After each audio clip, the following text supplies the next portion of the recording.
काकू बेटा, हमारी गाय भूखी होगी। तुम ऐसा करो, ये हरी हरी घास अपनी सफेद गाय को दे आओ। रानू चिड़िया सफेद गाय का दूध बेचकर अपना और अपने बेटे का पेट पालती थी। पक्षी और इंसान सभी रानू चिड़िया के सफेद गाय का दूध पीकर बहुत खुश थे। वहीं चिड़िया मामा के कहने पर उसका बेटा कुकू अपनी गाय को हरा हरा घास खिलाता है ताकि उनकी गाय स्वस्थ रहे। वही हर सुबह रानू गाय का दूध निकालती और अपनी गाय से ढेर सारी बातें करती। गाय को वो अपना परिवार का सदस्य ही मानती। आसपास के गांव वाले उससे दूध लेकर बहुत खुश रहते। पक्षी भी उसके यहाँ पे आकर दूध पीकर जाते। रानू के घर का गुजारा बहुत अच्छे से हो रहा था। कालू, तुम्हें पता है चिड़िया के दूध से पूरे जंगलवासी और इंसान कितने खुश हैं। चिड़िया तो अब दिन ब दिन अमीर होती जा रही है।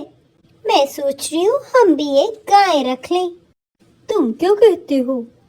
हाँ गौरी, तुम बिल्कुल सही कह रही हो। मैं कल ही शहर जाकर गाय का इंतजाम करता हूँ। कालू और गौरी सुबह का इंतजार करने लग जाते हैं।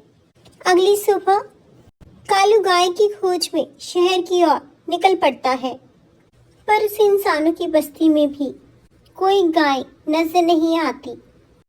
निराश होकर वो घर लौट आता है। गौरी को सब बताता है। कालू, अब हम क्या करेंगे? कैसे उस चिड़िया को हराएंगे हम? गौरी, तुम चिंता मत करो, मेरे पास एक प्लान है। अच्छा कालू, बताओ जरा। हम आज रात को चिड़िया की गाय को किडनैप कर लेंगे, फिर हम उस गाय का दूध बेचेंगे। फिर कालू, चिड़िया को शक नहीं हो जाएगा? गौरी, तुम देखती जाओ, अब हमारे भी अच्छे दिन आएंगे। मन ही मन चिड़िया का बुरा सोचकर कालू और गौरी खुश हो जाते हैं। उसी रात को गौरी और कालू गाय को किडनैप करने के लिए रानू के घर के बाहर पहुंच जाते हैं। पर जैसे ही वो गाय को इंजेक्शन लगाने लगते हैं, तभी गाय आवाज करने लग जाती है और रानू की आंख खुल जाती है। वो खिड़की से कालू और गौरी को गाय के पास देखकर पूरी बात समझ जाती है।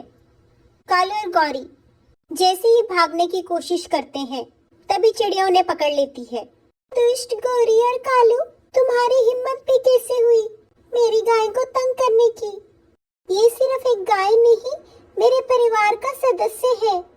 हमें माफ कर दो चिड़िया बहन, हमसे बहुत बड़ी गलती हो गई। तुमने मेरी गाय के साथ गलत किया है। अब तुम्हारी सजा तो ये गाय ही बताएगी।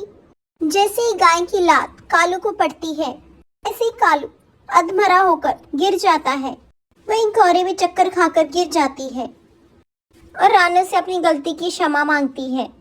इसलिए हमें किसी का भी कभी बुरा नहीं सोचना चाहिए।